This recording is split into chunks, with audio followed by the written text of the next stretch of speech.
আমি স্যারের কথার উপর আশ্বস্ত হয়ে আমি স্যারকে ওয়াদা করলাম যে প্রকৃত খুনের বিচার চাই।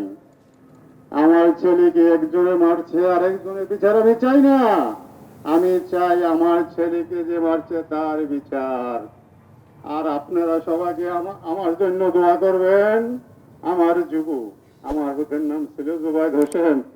আমি বেতন যুবু, আমার হুদ্দ লম্বা ছিল, এইভাবে কাঁধে ভার দিয়ে আসতাম।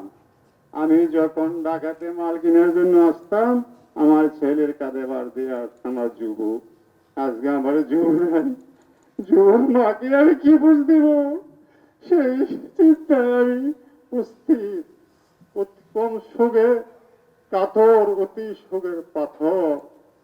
তবে আমি পরিবার কথা বাড়াইতে চাই না। আমি আমার ছেলেকে নিয়ে দেশে যাব।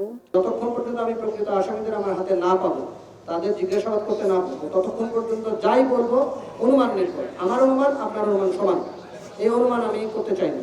আমি চাই স্পেসিফিক হোক এটা বিচারটা ধরেন আমি বেশি আসামি হলে ভালো বিচার হবে আর কম আসামি হলে কম বিচার হবে, এরকম না।